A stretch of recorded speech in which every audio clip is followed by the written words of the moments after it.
The iPhone 5S has several important hardware upgrades, but Apple didn't change the phone's overall design. And although it isn't the easiest phone to repair, with the right tools and a little patience, it is possible. I'm Bill Detweiler, and this is Cracking Open.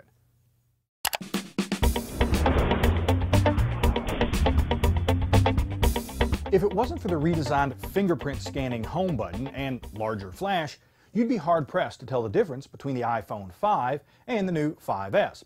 Unless, of course, you got one with the new gold finish, or the Goldfinger edition, as I've decided to call it. And like the iPhone 5, cracking open the phone begins by using a special pentalobe screwdriver to remove the screws along the bottom edge. Then, using a suction cup, lift up on the front panel and display assembly from the bottom.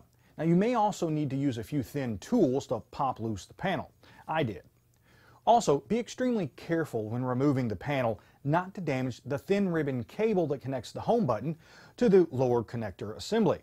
You'll need to disconnect it before detaching the connectors located along the top edge and finally removing the panel.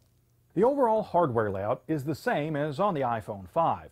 There's a speaker and docking connector assembly at the bottom, battery along the left side, motherboard along the right, and the rear camera and flash at the top. Now, attached to the front panel are the display, the front camera and sensors, earpiece speaker, and the home button. Now, despite the new home button being able to scan finger and toe prints, if that's really necessary, it can still be removed and replaced. While I would usually begin our teardown by removing the battery, I'm going to do something a little different this time. As it's glued to the frame, I'm going to leave it in place as I remove the other components. The first component to come out is the new rear-facing camera, which has a new 5-element lens, larger pixels, larger sensor, and an f2.2 aperture. After removing a few screws and standoffs and detaching the remaining connectors, we can lift out the motherboard. Now, unfortunately, the EMI RFI shields that cover the iPhone 5S's motherboard are soldered in place, obscuring our view of the new A7 processor and the M7 motion tracking chip. As I want to put this phone back together in working order, I'm going to leave the shields in place. The last component to come out is the speaker assembly. Turning our attention back to the case, we find the battery along the side, the vibration motor at the top, the headphone and lightning connector assembly at the bottom, front panel clips along the sides, and connector wires just running all over the place. Now, most of these components are held to the case with both screws and adhesive. If any of these components were damaged, removing them and replacing them wouldn't be that difficult.